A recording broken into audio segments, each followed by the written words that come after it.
Dear students, this is module number 221 for the subject of SHRM. And in this module, we will talk about the organizational influence in employees' private lives. Well, this module is slightly different from the corporate social responsibility practices what we have discussed in the previous modules. Because there are two fundamental things. One is corporate social responsibility, and within the corporate social responsibility is business ethics.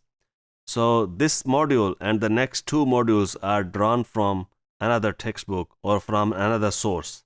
So I will provide you those resources when you would be going through these modules. So this is not only about the environment. Corporate social responsibility is not only about the production of ethical products, or it's not about what you are communicating your customers. Corporate social responsibility, in the previous modules, I talked about something towards the external things and something towards the internal things in the organization.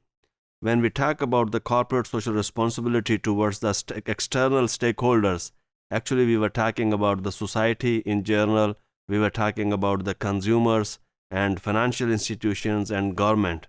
When we are talking about the corporate social responsibility towards the internal stakeholders, actually the main concern is employees. Now, what is the corporate social responsibility of organizations towards their employees? So businesses often obtain information. For example, when you apply for a job, organizations obtain a lot of information of your personal lives. For example, your marital status, your phone numbers, your residential address, the sicknesses and illnesses you have, or your history of medical history or a crime history or whatsoever it is. Organizations obtain a lot of information.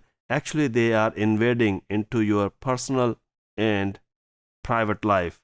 So informed consent, when organizations are taking these information from potential candidates or potential employees, there are some concerns.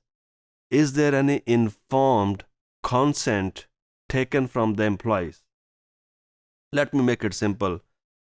Informed consent. First, we will talk about the informed consent, and then we will talk about the free choice. So what is informed consent? It is deliberation. You have been informed first. Okay, I have been informed. Now, it is not sufficient unless I don't have a free choice. Whether I want to pass on that information or I want to give that information to you or not, it should be my choice. It is the deliberation that you have informed me. Let's say, for example, a lot of websites. It's not only about the employee and employment relations. It is about the different companies and different organizations. So when you see that lot of organizations, you proceed towards something on their website. They ask you that you agree with this and that, you agree with this and that. We will send you this and that. We will send you our promotional material. Are you agree? If you don't agree, you cannot proceed. So this is informed but not a free choice. So we are talking about that when organizations are looking after their employees, they should not only give the information to the employees that this information is for what, but also the choice should be given to the employees.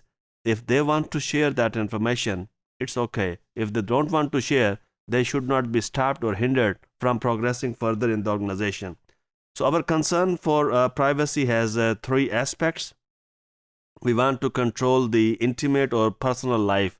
This is a natural human tendency that you don't want to share your personal or intimate life, that is private life, to the public.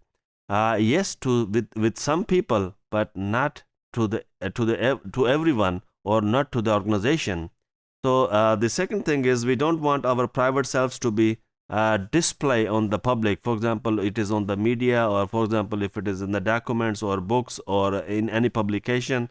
So we value being able to make certain personal decisions autonomously. For example, we want to make decisions what we want. We think that it is good or better for us and for the organization and for the others.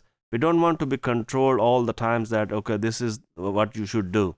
So we are talking about that being autonomous or having a freedom is a virtue if you have, and that virtue should be given to you by the organization, or in other words, should not take away from you. So legitimate and illegitimate. Now the question is, when organizations are taking personal information from you, is it legitimate or illegitimate? For example, when they are invading in your private life or in your personal life to that extent that in your private life what you are doing is also bothering to them. For example, when you have finished your job 9 to 5, after 5 o'clock, whatsoever you are doing, is it a concern or should it be a concern for the organization? For example, I have seen in New Zealand that there was a teacher, and in the evening he went to the bar and he had a fight there, or he was drunk and he was unable to control his emotions or attitude and behavior. And later, that school expelled that teacher. That teacher didn't do anything wrong in the school, but the school claimed that this is the kind of behavior we don't want, that our students should see that you are as a role model. So because you are a role model, we don't want to see that the teachers of this school, when they go into the private lives, what they do. So to what extent it is legal or illegal, to what extent organizations have the legitimate right to enter into your private life, even the life you live after your job or after the hours of your job. There is a huge controversy in it, and there is no border that can define up to what extent it is legitimate and not legitimate. Thank you.